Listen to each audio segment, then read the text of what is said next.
United Arab Emirates के president Sheikh खलीफा के निधन के बाद भारत ने एक दिन के राजकीय शोक की घोषणा की थी। इसके साथ ही भारत में जितनी भी सरकारी बिल्डिंग्स हैं उनमें लगे नेशनल फ्लैग्स को भी आधा झुकाने का फैसला किया था। यूएई एक मुस्लिम देश होने के नाते भी भारत के लिए कितने मायने रखता है, भारत के कितने करीब है, इस बात का अंदाजा इसी बात से लगाया जा सकता है कि यूएई के प्रेसिडेंट के निधन पर भारत ने एक बहुत ही बड़ा कदम उठाया है, जो शायद भारत से नफरत करने वाले कई सारे मुस्लिम देशों की आंखें खोलने का काम करे। पिछले कुछ सालों से देखा जा रहा है कि यूएई भारत के साथ अपने संबंध काफी तेजी से मजबूत कर रहा है। न सिर्फ कूटनीतिक बल्कि अब दोनों देशों के बीच सैन्य संबंध भी लगातार मजबूत किए जा रहे हैं। दोनों देशों के बीच अब मिलिट्री एक्सरसाइजेस की भी शुरुआत हो गई है। एक समय वो भी था जब पाकिस्तान को यूएई से पहले काफी ज्यादा इकोनॉमिकल और फाइनेंशियल एड मिला करती थी, जो कि अब धीरे धीरे बेहद कम हो गई है। फाइनेंशियल एड रोकना तो चलो एक बात है, लेकिन यूनाइटेड अरब एमिरेट्स ने जिस तरह कई सारे मुस्लिम देशों और फलस्तीन के खिलाफ जाकर इजराइल को मान्यता दी थी और उसके साथ संबंध सामान्य किए,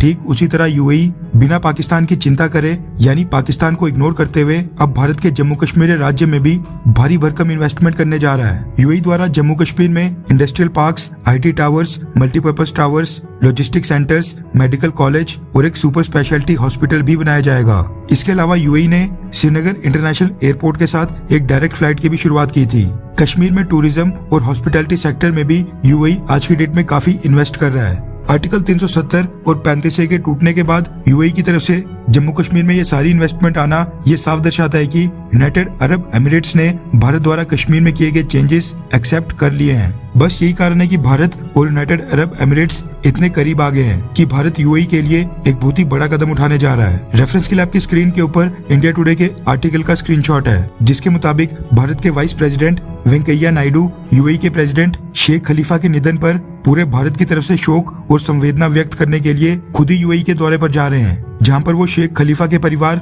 और यूएई की टॉप लीडरशिप के साथ मिलकर इस दुख की घड़ी में भारत की तरफ से समर्थन देंगे। रिपोर्ट्स के मुताबिक वाइस प्रेसिडेंट वेंकैया नायडू 15 मई यानी आज यूएई के लिए रवाना होंगे। उनके यूएई से वापस आने के बारे में फिलहाल कोई भी जानकारी नहीं है। इसके अलावा भारत के विदेश मंत्री डॉक्टर एस जयशंकर साहब प्रोटोकॉल के तहत पिछले कल भारत में जो यूनाइटेड अरब एमिरेट्स की एम्बेसी है वहां पर भी गए थे और वहां जाकर यूएई के एम्बेसडर और डिप्लोमेट्स को उन्होंने भारत की तरफ से संवेदना प्रकट की और कंडोलेंसेस बुक भी साइन की। लेकिन भारत सरकार को लगा कि यूएई हमारे बहुत ही करीब आ गया है, इसलिए उसके लिए हमें प्रोटोकॉल से हटकर कुछ करना चाहिए, जिसके चलते भारत ने अपने वाइस प्रेसिडेंट वेंकैया नायडू को यूएई के दौरे पर भेजने का फैसला किया। भारत की तरफ से इस तरह के जेस्चर्स को यूनाइटेड अरब एमिरेट्स में भी काफी सराहा जा रहा है और उम्मीद है कि भारत और यूएई इसके बाद आगे चलकर और भी ज्यादा करीबी दोस्त बनकर उभर पाएंगे। गौर करने वाली बात यह भी है कि यूएई के प्रेसिडेंट और अबू धाबी के किंग के निधन के ऊपर जो जेस्चर्स आज की डेट में भारत शो कर रहा है उतने तो खुद कई सारे मुस्लिम देश भी नहीं कर रहे हैं। खैर,